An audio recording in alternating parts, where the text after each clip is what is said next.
ici dans le cadre de notre initiative Salon Citoyen. Nous avons organisé ces cadres pour permettre encore les activistes, pas seulement les activistes, mais aussi les membres de la société civile et tous les citoyens, et d'avoir un cadre pour réfléchir davantage. Pourquoi réfléchir? Parce que c'est vrai que les structures de la société civile mènent des actions pour revendiquer le droit, pour revendiquer la sécurité, l'eau et d'autres besoins. Mais on s'est dit, est-ce que c'est normal que nous puissions être dans une ville comme Goma ou dans un pays comme la RDC sans pour autant voir des cadres où les citoyens, les activistes peuvent toujours approfondir en fait les questions.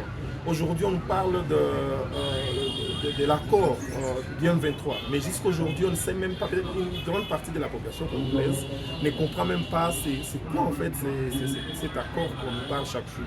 Et nous pensons qu'il est important, c'est vrai, de mener des actions sur le terrain, mais c'est bien d'avoir des cadres pour renforcer nos capacités. C'est pour cela que nous avons organisé cette deuxième édition du Salon Citoyen pour essayer un peu de revenir sur la question sécuritaire. Et aujourd'hui, nous avons parlé de la gouvernance sécuritaire pour comprendre les acteurs, quelles sont ces personnes, les acteurs qui interviennent pour que nous puissions avoir la paix dans notre pays et surtout à l'est de la RDC où jusqu'aujourd'hui on continue toujours à avoir de la présence du M23, beaucoup de groupes armés qui sont là. Et nous, on s'est dit, en tant que citoyens, on doit s'organiser et comprendre cette question en profondeur pour continuer à mener nos actions en tant que citoyens. La présence des structures, des jeunes, mais aussi de la société civile qui sont là.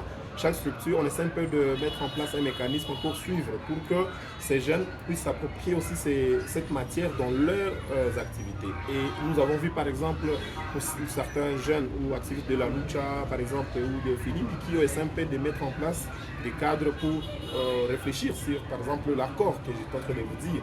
Nous avons vu, durant un mois, où nous avons vu le jeune de la lucha, par exemple, qui commençait déjà à analyser en profondeur l'accord du M23 ou du 23 mars qu'on parle chaque jour.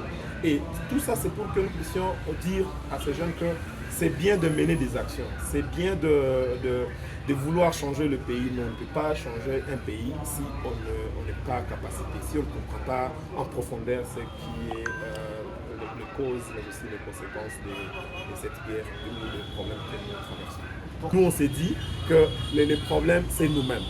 Nous devons nous rassurer que nous avons une armée qui attaque.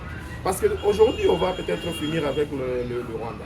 Mais je vous dis, nous avons beaucoup de pays voisins. Et toujours, on verra des gens qui vont toujours venir pour agresser notre pays. Mais est-ce qu'on va rester avec cette armée que nous avons aujourd'hui? Je pense que nous devons former notre armée. Je pense qu'il est temps que nos autorités puissent comprendre que non, pour changer notre pays, il faut avoir des institutions fortes. Et c'est ce que nous sommes en train de développer comme réflexion. Nous avons invité 4 intervenants et on a tout fait pour que nous puissions avoir quelqu'un qui est proche du pouvoir. Nous avons invité aussi quelqu'un qui est proche de l'opposition et aussi les chercheurs, mais aussi un humanitaire. Tout ça, c'est parce qu'on voulait comprendre en fait les enjeux, ce qui nous amène à ne pas éradiquer cette guerre que nous sommes en train de traverser.